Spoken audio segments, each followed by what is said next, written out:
Hi everyone, welcome to the Business for Builders podcast. Welcome to you if you're in YouTube land. Thanks for tuning in. Thanks to you if you're in TikTok land. If you're not on TikTok, you should be, and you can find us there, Business for Builders. My name's Max. I'm the CEO of Smith & Sons Remodeling Experts here in Canada, soon to be in the States. We are mostly talking to general contractors, but certainly if you're in the contracting business, there's a lot of stuff that we talk about that overlaps. Today, I'm going to, it really comes off, everything I talk to you guys about is really has got a lot to do with what I experience day to day. And it's, we always sort of want to, talk to you guys about something that's relevant, something that you can take away that's of value and implement in your business. And I think a lot of what we do, it's kind of a balance between what you do operationally and what you do practically, but then there's a flip side, and it's, a lot of the struggle to build and develop a business is personal. It's internal. There's those certain mental and emotional roadblocks that are, a part of us all that we have to sort of overcome or consistently deal with. And that becomes a bit of a challenge. So, we've just brought through a brand new Smith & Sons general contractor franchised operator. And, it's interesting. I have sold franchises to guys that are 23, and I've sold, franchises to guys that are 45. And that sort of time difference or age difference, it does bring different strengths and weaknesses to the table. What I recognize that there's a strength with a 23-year-old because he's very technology savvy. The 45-year-old, not so much. You might have instances where once upon a time they might have had staff who did a lot of the computer work and things, and now they're on their own, and of course they've got to sort of dive into that all by themselves. So what we're going to talk about today is really just, I think it's my my personal opinion. Yeah, point of view, POV. And I think it's, it's got to do with what I see as a leader in the business and as a trainer, which is pretty ironic since I never graduated and my report cards were never that good. And so, we're an operational business here. We've got phones ringing. I mean, this is good. Don't worry about it. This is gold. It's like, just roll with the punches. And so, for someone that hasn't got the education, someone hasn't been through the standard process, I understand the challenge with adapting. And so, what the struggle is, whether you're a 23-year-old and you're computer savvy and you got all the technology coming out of your ears and you know what to do, what you'll struggle with as a 23-year-old is your ability to, let's say, exude confidence when you go and speak with a prospective client, because they're like, well, you look pretty young. How do I know that you're going to be able to sort of renovate my kitchen or whatever? Whereas, the old boy who's got, and I say old boy because I'm one of them, they might have all the experience for construction, but they are maybe not as skillful when it comes to operating our softwares and things like that. And so I think what we want to talk about today is, a lot of the struggle, whether you're a 23-year-old or a 47-year-old or anything in between or above, it's you have to learn how to learn, because I don't think that you never reach the end result. You never go, right, I've learnt it all, so that's good. No more to learn. Now, the minute that you stop learning is really the minute when you stop succeeding. And the other side of it is true as well. If you don't quit, you will win. And that's another essential component and a fundamental. And really what we're talking about is really your mindset or your mental attitude to overcoming those challenges, pushing through, persisting, and not giving up. I think that's a lot of the battle. But you don't want to be going around the mountain doing the same old, and then you just expect a different result, because we all know that's the definition of insanity. So I think what we've got to do is when I talk about learn, we need to learn to learn. Essentially what that means is you've really got to, if you're going to change your predicament, you've really got to have a really large change, I think, in your surroundings. And we could easily talk about the power of association, but maybe the principles that we can talk about when it comes to learning how to learn again is that, for me, when I first come to this country, there was no point in calling the trunk of the car the boot, even though I'd called it the boot for 40 years, because Canadians would look at you like you've got horns and claws. So the thing I come up with is when I first come to the country, it's sort of like I immersed myself in the culture. And then what I had to do is I had to adapt. If you say to me, Max, let's say you say to me, I want to build a bigger business. Essentially what you're doing is you're saying, Max, I want to move countries. I want to move from where I'm located currently, and I want to end up at another destination. And I'll be like, okay, so that's the same as when I had to move countries. So I understand the sacrifice that goes with just that geographical location. So you would be foolish to think that there isn't some pain like I had to experience. I mean, I had to give up everything that I was used to having around me at home. I'd race go-karts, I'd played Australian rules football, I'd played in the music scene, and I was basically giving that up to move from one geographical location, go to another. Now, the upside of that negative, let's say, or the move, is that I was taking all of my life experiences with me, both good and bad. So you got to understand that whether you like it or not, you're going to bring some baggage with you. So when you're moving from one country to another, there's a lot of challenges. When you're moving from one business location, not geographically or physically, but operationally, let's say, when you move that business from one location to another location, there's going to be some pain involved. You are going to take baggage with you from, existing location to your new location, business-wise, which is both good and bad. But really what it comes down to is once you get your boots on the ground in that new territory, and I would give you this example. It's like when I take a guy who's, let's say, been operating his own business as a GC for 15 years, and we put him into the Smith & Sons territory or country, then what happens is there's, you really don't know what to expect because you're basically on a new journey. So for me, when I got here, there's a whole bunch of nuances that are just, very obvious to me because it's all very new territory. So, yep, you can't go to the right-hand side of the vehicle to find the steering wheel because it's not there. And there's a whole bunch of differences. So when guys get into business, now look, if you said Max Jam, and I'm not interested in a franchise, hey bro, cool, whatever. But I'm telling you, the same thing you are going to have to deal with whether you join a Smith & Sons franchise, whether you find a what I would call a consultant or a business coach,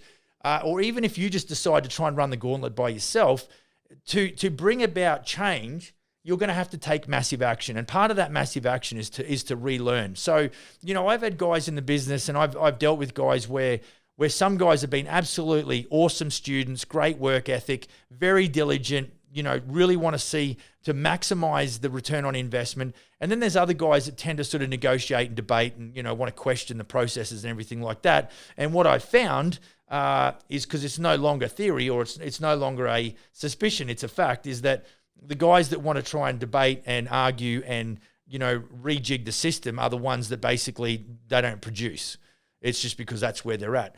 And so, you're in a position where you want to grow a building company. Well, you're going to have to learn how to learn, because if you are doing things that enables you to have a multi-million-dollar building company, then you would already understand the power of change. So it's the fact that you're in the current position that, let's say you're not happy with it. Now, if you're pumped because you're doing $5 million a year and you've got a 12% net profit, then and you've got all the bells and whistles and toys, then good for you. I'd love to hear from you. You can email me at max@businessforbuilders.ca and tell me all about it. But I'm telling you, for the most part, there's most people sitting in this audience right now going, you know what, bro? I've got nothing on that at all, not even close, have no concept. And so, the learning how to learn is it's almost like if you persist, because when I drop guys who are mid-40s into this system and I say, right, this is what you do with our job management software, and then I also talk to them, get away from technology for a sec, but I say, this is our prescribed sales process. This is our prescribed estimating and quoted process. This is our prescribed contract administration process. What I'm doing is I'm taking three verticals and I'm really drilling down in a lot of detail. And so it's like they understand that, okay, I can see the value in that. It's now the execution. And so when we go back to the beginning of this conversation, I said, what you've got to do is you've got to immerse yourself in the system. And the reason is because unless you're immersed in the system, like you can't go and move from Australia to Canada. You can't sit in Australia and go, I've just moved to Canada. It's not going to you're never ever going to immerse yourself in the culture because you're not physically there. So what we're saying is you've got to be physically present. If you are going to move from one building operation as far as how you go about doing business to another, then you can't be half pregnant. You got to commit. You got to go. A lot of people when we moved here in 2015, they sort of said to us, well, do you still hold some real estate? Are you going to go back there? And I said, bro, I burned the boats. And essentially that's metaphorically speaking for there is no plan B. We are here. We will make this work. The end. And I think when you have that sense of resolve, and I don't know why I had that, it did take me about 3 years to get on board with the decision to want to go and immerse myself in a different culture. But when I flicked that switch, it was game on. There was no question that we were going to make it work. And I think if you've got that sort of personality that is a little bit cautious, but once you commit, you've got like almost an addictive personality. I don't know about you, but if I sit down to watch a Netflix movie and I got a full bag of chips, I ain't done until that bag of chips is gone, which is a bit sad because, that's why I probably got a few extra pounds. But, what I'm saying is that that's how committed I am across the board.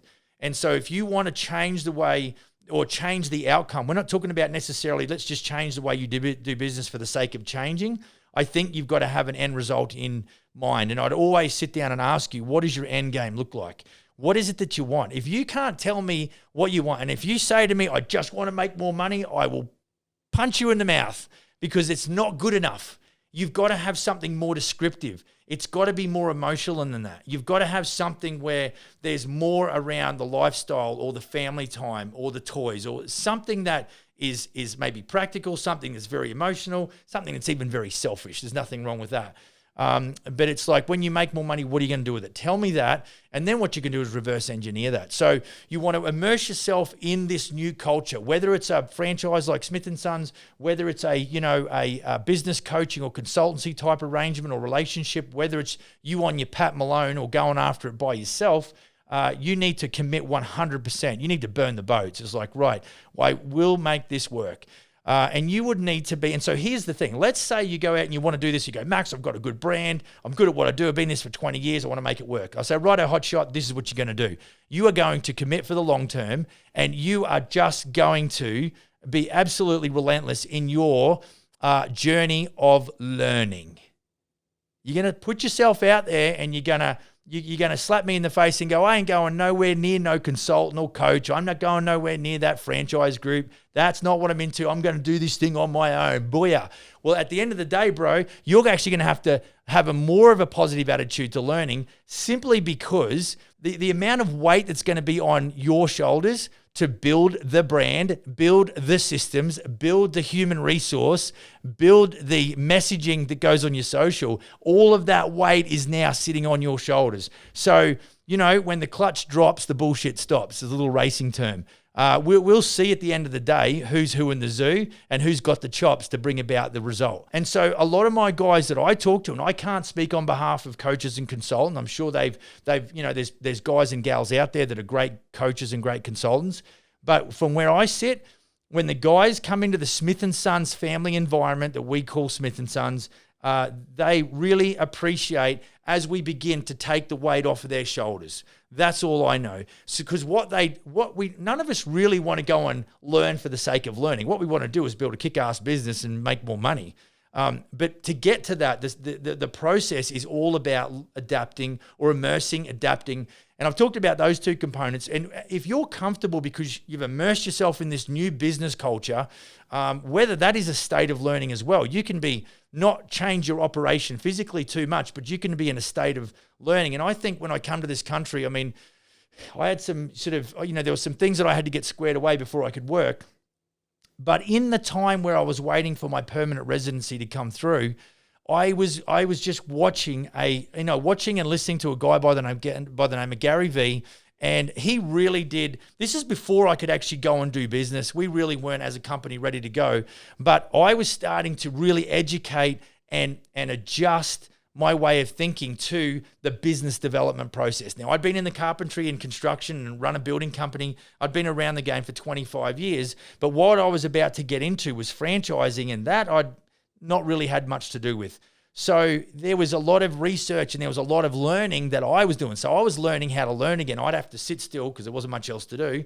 And I would have to then think about concepts that were being put forward. And I'd have to go and deep dive into, different resources because I knew that the person that I am today was not good enough to build the business that I wanted to build into the future. So what it meant was, as my business grew, my ability to learn and develop also had to grow. You cannot stay the same and expect your business to grow. If you think that you can stay the same and your business is going to grow, you're dreaming. It ain't going to happen. It's not going to work. It just doesn't. It's like I'm going to jump off a building and gravity's not going to drag me to the ground. Unfortunately, I can't see gravity. You can argue all you like, but at the end of the day, you're going to end up as hamburger meat on the sidewalk. So in business, you have to grow. So the more you learn, the more you earn. Them's the facts. My creative director right now, she's having a little chuckle to herself because she knows exactly what was coming right then.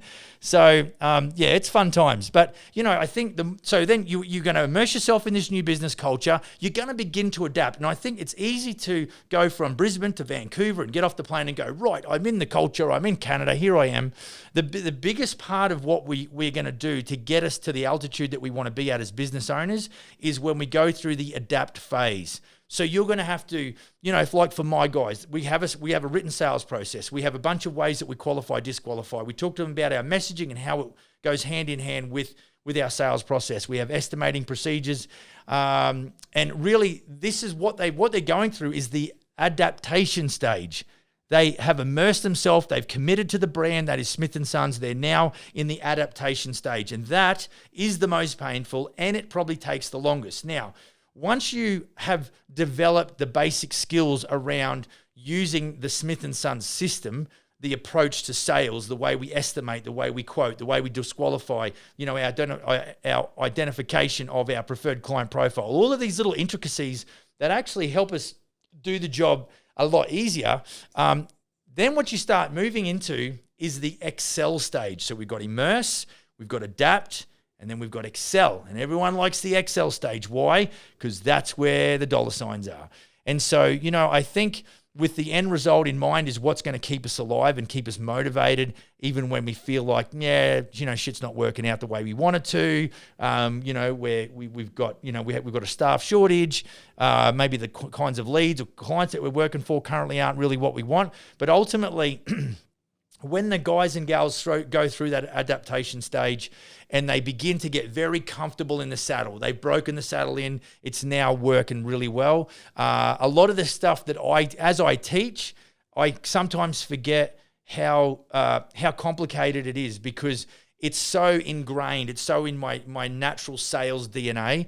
And even though I'm not doing a lot of retail sales, I'm talking to GCs all the time about the opportunity. There's a Smith & Sons GC franchise.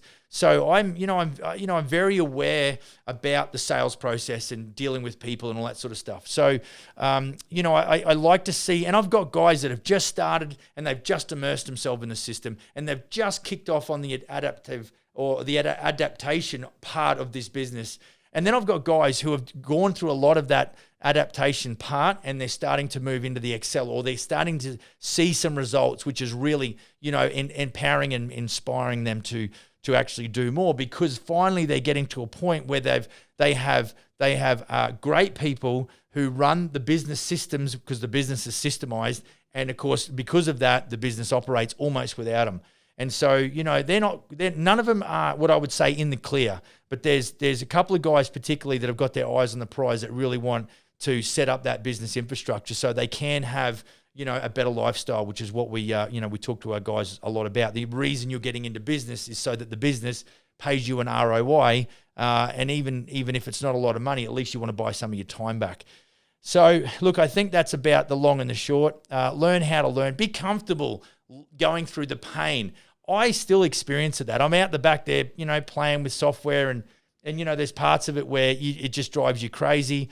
I've just brought on a manager recently and I've got to train him and I haven't really got my proper onboarding procedure in place. So that's a frustration for me. So I'm learning how to learn as we speak. I mean, in real time. It's why I'm so passionate about this subject. So it's almost like we'll get to a point, we've done this in the business this year, where we've excelled in some parts, and we continue to excel. But then to take the business from that level to another level, I've got to go back into the adaptation phase, which is not not cute. I mean, there's a lot of learning and growing and development to do, but it always is the prerequisite. It always is the segue drug to the next advance, the next improvement in the business, the next level of growth.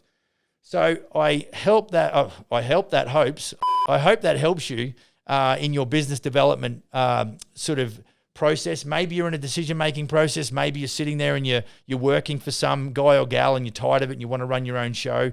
That will definitely give you a little bit of insight as to the road that you've got ahead of you and where you need to break it down. You need to immerse yourself. You need to adapt to your new surroundings. And if you do both of those things diligently and you work hard, if you don't quit, you'll win. Then you'll see some level of success. But I'm telling you, if you get lazy and you get complacent, your business will go backwards. If you're not busy living, you're busy dying. There is no in between. You're either going up or you're going down. So I'd encourage you to sort of, and probably what underpins all of that is you got to love what you do. If you hate people in general, you probably shouldn't be in the sales game or the client services business, which essentially is general contracting. It certainly goes a long way when you can, you're really in love with the process of not just running a business to make money, but you are providing solutions and you are changing people's lives. You are giving them the product that maybe they'd been dreaming about for 5 or 10 years. So, my name's Max. If you like what you hear, share it, subscribe, hit the bell. If you want to hit me up on email, max@businessforbuilders.ca. You can even hit us up on a cell with a text message if you want, 250-241-8866. Thanks for hanging with me. Go build a kick-ass business. See you on the next episode. Cheers.